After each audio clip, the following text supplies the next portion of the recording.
This is Realty Talk with Ellie and Gaelan. Welcome to episode 37 of Realty Talk with Ellie and Gaelan. We are back, just the two of us today, not a crowd full of people, and Ellie can spend a few more minutes with us, which we really know is what people come to hear, not me ramble on. So, Ellie, how's your day been? Bag of snakes, but okay. We went to the sexual harassment training at the chamber this morning. That's what she said. Yes. So, was that good?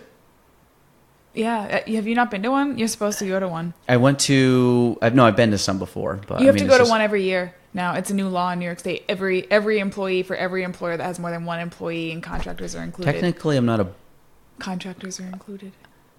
Independent contractors? Yeah. Oh, maybe I'll go to one. That'd be fun. This was the last one of the year, so technically, if I wanted to sue you, I could. That's what she said. So if and also Ellie, can you tell people what you brought in with you today?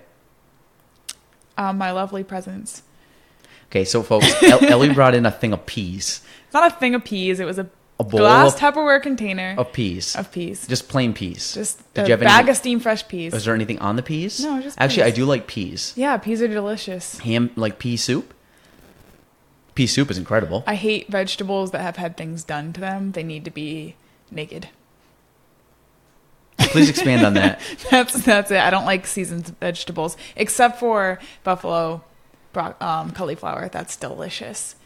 But yeah, I don't like seasoned vegetables. Like I'll eat a sweet pepper like a apple, but if you cook it, I won't touch it. Wow. Okay. So that's weird. And Thanks. So and then I told Ellie not to eat on the couch, and Ellie proceeded to sit on the couch and eat it, and then stare at me very creepily, and basically look into my soul and just say, and look at the clean couch. I'm eating peas on your couch. No, because the reason is when I first got a couch, Jordan went and sat on the couch with a sub. And she was eating it. I said, Jordan, do not eat on the couch. Because I'm very neurotic about, I want to keep it clean. It's a velvet couch, folks. It's going to be disgusting if people do that. It's his special couch. And, well, that's going to be like my nap couch. So what happens is Jordan sat down, and I go, Jordan, get off the couch. There's going to be crumbs all over. And she goes, there's no crumb. And as she's looking over to say that there's no crumbs, she's wiping crumbs off the couch with this guilty look on her face. And I said, get onto, at the table.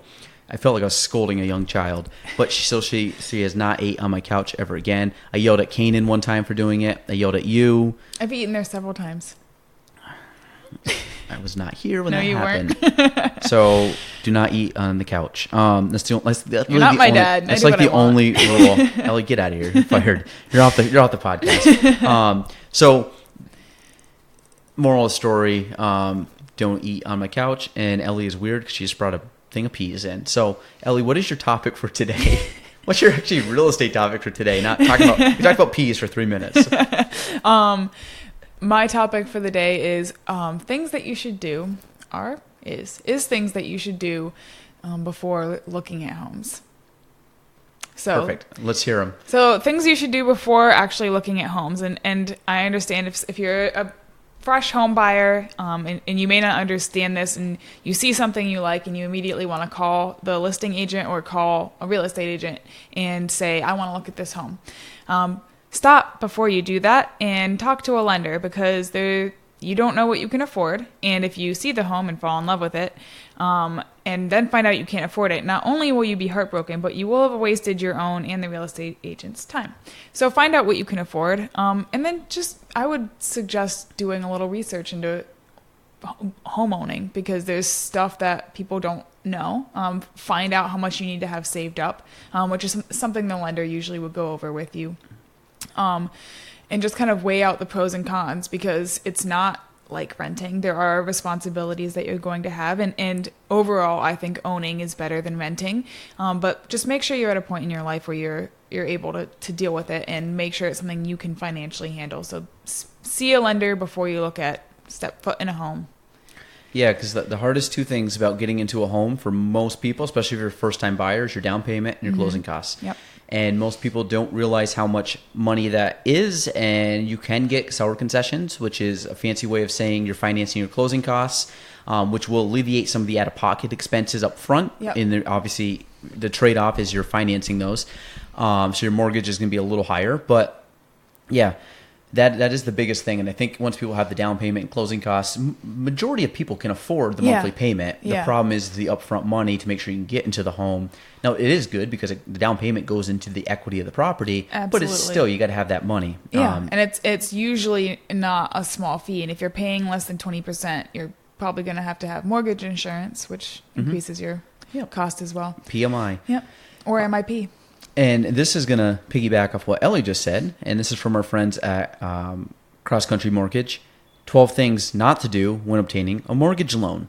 And the funny thing is, a few of these have happened to me. And one of the most demoralizing things is when you have a deal going through and you feel heartbroken because the buyers do something on this list, completely shoot themselves in the foot, cannot get the loan, and unfortunately they do not close on the house they want. So a couple things, folks. Do not do any of these things if you're trying to get a loan. Now, the other thing to think about is majority of these things you can do the day after you close on a property. Like, just don't do it before you close on the property. So number one, do not change jobs. They will have to verify your employment literally up until the day of closing.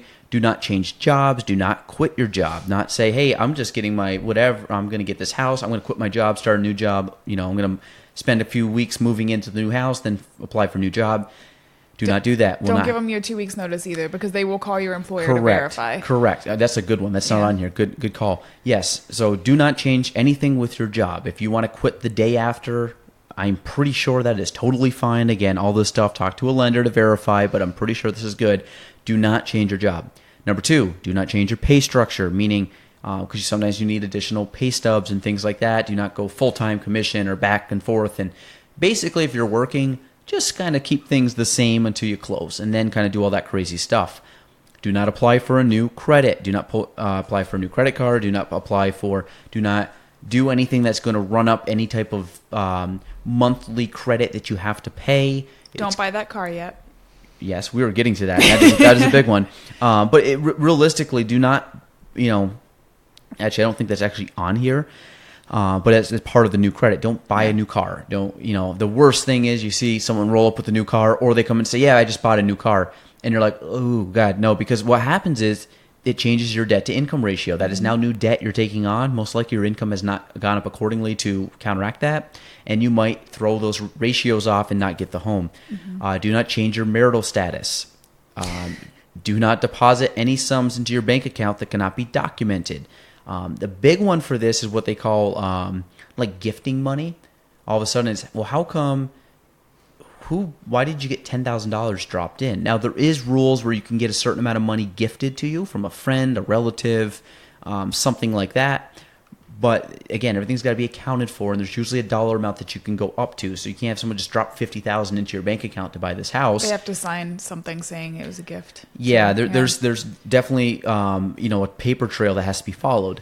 Do not dispute any items on your credit. Do not dispute one's credit report. So basically, again, stuff for your credit, just kind of leave as is until after the fact. Do not go any farther into that. Do not let your driver's license expire. Self-explanatory, but again, do not let that happen. Do not change up your credit cards. Getting ready for a new house. Again, anything with credit cards, no to go. Do not skip payments on your current bills. The reason is that... Matt Craig. Friend of the show. Do not skip payments on your bills. Also, do not spend money from your bank account unless absolutely necessary. Again, they check to see how much money you have. Do not apply for any other loans and any other properties. You cannot, don't start buying other properties with other loans. And also do not put any gift funds into your account. That all has to be followed with a paper trail.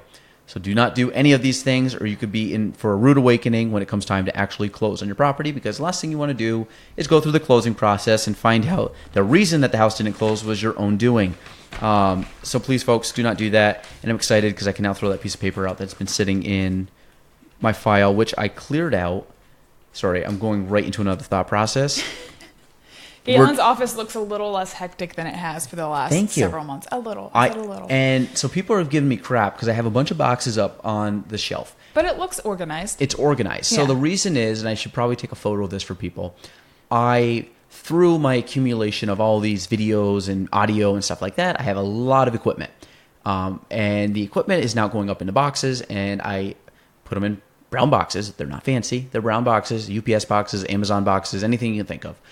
Then on the box, I simply write with a Sharpie, camera gear, microphone pouches and accessories, thank you cards, Audible, video, cables, and dongles, office supplies, business cards, taxes, lockboxes. So anything you can think of, I have up there. So now when I need it, I just look up, find the box, pull the box down. I've had multiple people say, I'm going to get you those cute little fabric boxes. I don't need the fabric boxes. One, the only people that come in my office is people that work here or like really good friends. I don't bring clients in here.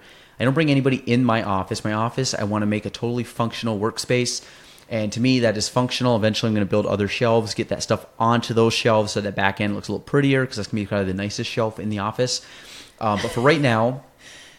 He's got a box for his dongles. Dongles. I got a dongle box. If you don't know what a dongle is, Google it. But the rest of it, everything looks pretty good. Things are off the floor. The couch was clean. It is still clean. Yes, no peas. but the camera thing is going to go back up on the shelf. So a lot of that is completely wiped off. My desk will have nothing on it by the end of today. And I read a great book the other day. I posted it on my Instagram called The Power of Less. It's a big struggle of mine, but to try to not feel overwhelmed with stuff. And I actually went through that box down there and probably took out 2/3 of all those files that I was going through. And I got to go back through that a little bit more and basically, I'm just trying to organize my life so it's not. I don't feel like I have 1,000 things to do. Yeah. I always do have 1,000 things to do, but I want it to be not an overwhelming 1,000 things to do, if that makes sense. So, that is my rant for the day. So, guys, The Power of Less, great book. Really, a lot of practical information to declutter and organize things in your life so you're not as bogged down and stressed. Because a lot of things come to you every single day. There's a lot to do and this and that and everything that needs to be done. And when I found that I was looking at boxes and piles and emails and texts and notifications and calendar reminders, it get overwhelming. Yeah. So, Ellie, give us something else. Any other topics? An office quote. Okay. So you want to just jump right to the office quote? Yeah, I don't have any. Ellie's done. She's got a meeting. Well, yeah. She's got a meeting. So, Ellie, office quote of the day. No, you can go first. Shoot, I had one I said to you yesterday, and it was a good quote, and then I ended up... Do you remember it? It was a really good quote, and I was actually very happy that I came up with a quote from the office, and I was excited. And you said it perfectly. And I said it perfectly. Like, I did not butcher this quote. There was no camera rolling. I know, I did not butcher the quote. I don't remember. Oh, I have one, though. Okay, go ahead. Michael says this to Toby. I honestly can't remember in what context, but you are a thief of joy. That was when they're talking about the time wasting with Dwight. Yep. And Dwight didn't want to waste anything, and Jim was kidding with the stopwatch. Time thief. Yeah. He goes, I don't know how he did it. Yeah, he didn't say it to Toby. Yeah, he's like, I don't know how he did it because he actually sneezed with his eyes open. And so Yep. that was a good one. Let me see. The last one I saw. Oh, classic. Okay. This is good because one of my all-time favorite Office episodes is Pam and Jim's wedding. It was a back-to-back, and it is hilarious because there's so many good things on that. And one of my favorites is at the very end. This is how it ends. Kevin starts walking, and he's got the shoe boxes on, and he's going to put his feet in the ice, and he goes, "This wedding was epic. I got 6 numbers, one more number, and I almost had a full phone number." And I just thought that was great. Yeah. It was a little more fluid than what I just said, but that was the gist of it. So Kevin Malone. He's the best. Kevin Malone, the accounting superstar, got 6 of the 7 numbers. So, all right, that's it. Ellie's going to go save the world with 80 KYP. I'm going to go home and eat dinner with the kids and the wife. And then I think that's it. Oh, also, Ellie, just FYI, I will not be here next week. I doubt we'll end up being able to do an episode of Realty Talk. Jordan and I can do one. I was actually going to bring the podcast equipment with me because I'm going to kind of a cool event that I was actually going to potentially do with other people. With my phone. Potentially. No, I see how it is. Potentially. Because the people that I'm going to be with I think it would be cool to have them on. I see how it is. Not cooler, but they'll be actually with me. So I think that'll work out good. So I don't know if I'll have time to say it, but it's going out tonight. So by the time this gets listed, you guys will hear. October, I screwed it up yesterday on the Gaelan Trombley Show podcast. October 12th, 8:30 a.m., Barracks Golf Course. Me and Matt Craig are doing the For the Kids Charity Golf Classic. It's the inaugural first one we're ever doing. It's going to be a Facebook event. Come one, come all. We're raising money for charity of the winner's choice, and we're basically playing a match play. Winner gives money to the charity of the winner's choice. Suggested donation is $10. Again, everything goes to the organization for the kids, and we hope that everybody can make it to that and watch it. I think it'll be a blast. And what's your charity? We are actually probably going to decide it very, very soon. We have some in mind, but we want to get them correct. Rabies. And the Meredith Palmer Fight for the Cure Rabies of Scranton, Pennsylvania, Dunder Mifflin. So we're actually going to do this cool event. It's going to be on Facebook. We're going to invite everybody. Now here's the kicker. I'm a much better golfer than Matt Craig, but to make it very simple and actually it's something that could actually work, Matt Craig is playing with his. This is like the funny thing. Matt Craig is playing with his entire set clubs. There's 14 clubs in a golf bag. Matt Craig is getting this full set. I am playing with 3 golf clubs. So I only have 3 clubs to hit all the shots. I am not playing with the driver. I could pick any 3 clubs I wanted. That was the only rules. I had to pick 3 clubs. I am not playing with the driver, and I am not playing with a putter. So leave that to your imagination. It'll be a fun event. Check it out. It'll be on Facebook by tonight, which is Tuesday. And everybody, please come to it. I think we're going to have a blast. Yeah, it'll be awesome. Big fun moneymaker for a children's charity locally. And we're going to hopefully have that turn into a yearly event. We're looking forward to it. I think we're going to have a blast doing it. So that is episode 37. Anything else, Ellie? We good? That's it. That's it. All right. See you next week.